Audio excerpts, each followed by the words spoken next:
Hi all and welcome back to Island Scenics, Tim here.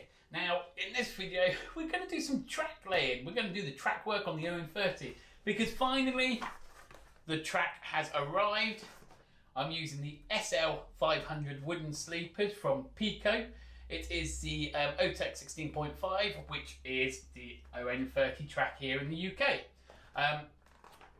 So now that I've got it, we're going to complete the track work. So let's get on with the video. So if you're new here, don't forget to hit that subscribe button and the little bell button to be notified for upcoming videos here at Island Scenics. What we're doing now is we're going back to the track plan. It's been a little while since we've had a look at this. We've already got up at the top here the logging camp done and the path coming down just to here. The path, the railway, coming down just to this part here. I made my own track for that. If you want to check out that video, there should be a link in the description and also up above here. But now that we've got the track, we're going to continue doing the switchback, which is this part here, and then come down to the bottom. So I think we'll start off with that. So I always start off with laying some cork down for the track bed. Now, what I've got here is strip loads of straight lots. I'm using this bit of a timber here. It's a fantastic width, as you can see here. The track sits on it nicely, so that would be ideal to get a nice straight line from the cork. And my knife.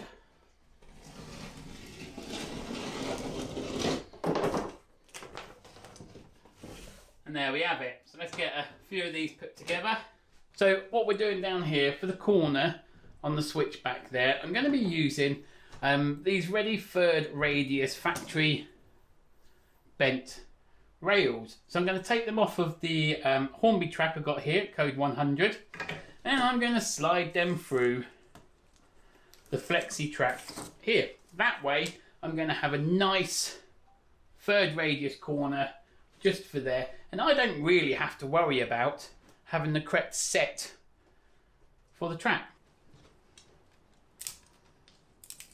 And with that perfect curve on the outside, I'm going to slowly feed through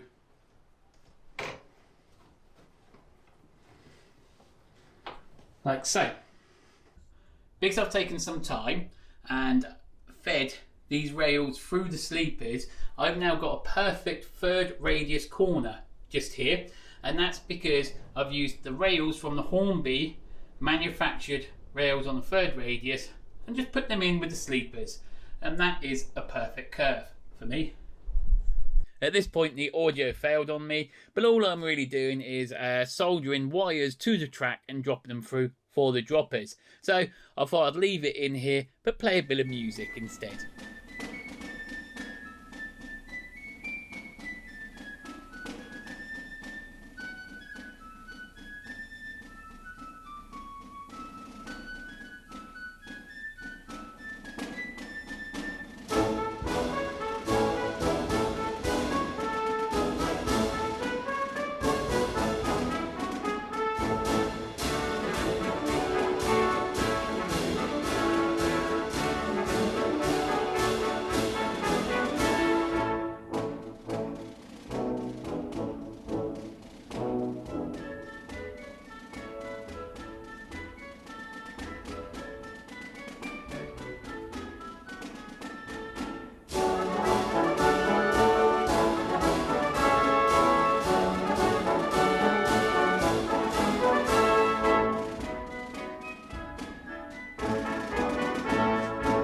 So what I thought I'd try and do is show you down here a bit of the wiring. So once the droppers have come out of the track, like I just showed you, they go into these little blocks. Now the smaller blocks I have put into sections so that I know which section of the track the wires are at, and if there's any faults or issues in the future, I can quite easily find them. Now, for instance, this small block here is wiring the bottom half of the switchback. It's got 3 parts or 4 parts all together, and it'll all go into there, which then it feeds into the main bus line cube. Now all I've got so far here is obviously this block and the log camp block, so anything up at the log camp goes into this block here, and it comes down into this main block, and I will have two more red and black wires coming out of here.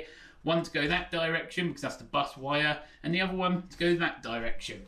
So it may look complicated to some, but actually it's very straightforward once you've figured it out. And everyone does their own different system, so this is just mine.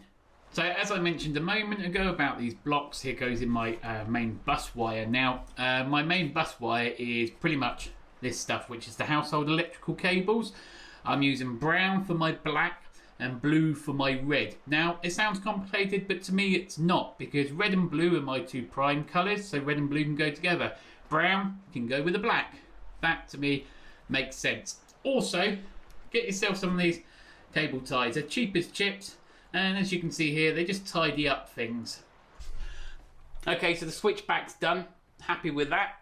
We come down to the part now where the track is running into a double track, so off of a Y point here, running down into the industrial area on this side and towards the sawmill and log dump on this side. So what I want to do here is make sure that the track between each bit is a good enough distance. Now I did try about 2 inches beforehand, but the caboose and the shay, when on separate tracks, were scraping against each other. So to be safe, I'm going for 2.3 inches, and I'm hoping with using these gauges here, that will be enough for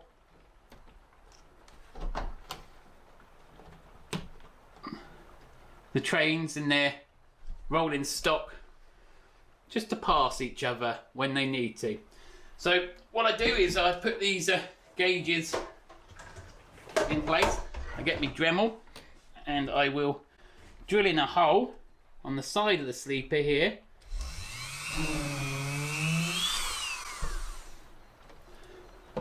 Get myself a railway spike.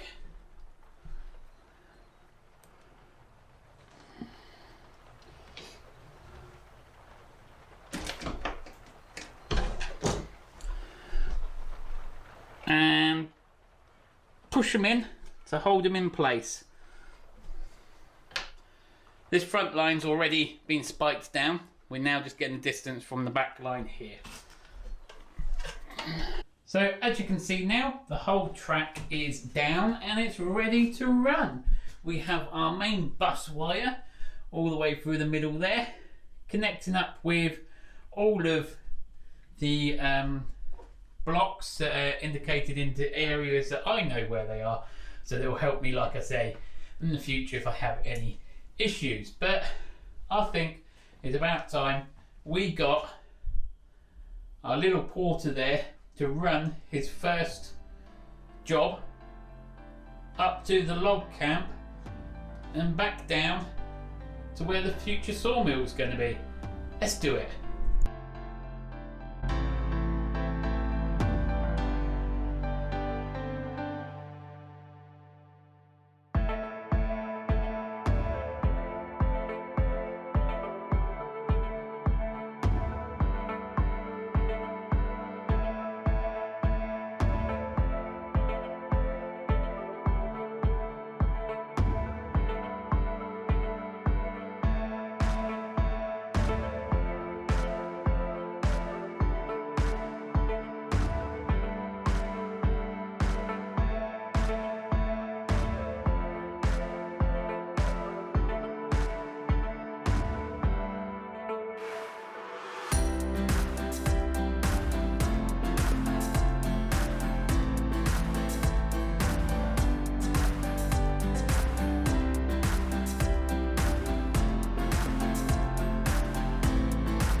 So there we have it, guys. Stage 1 of the track work.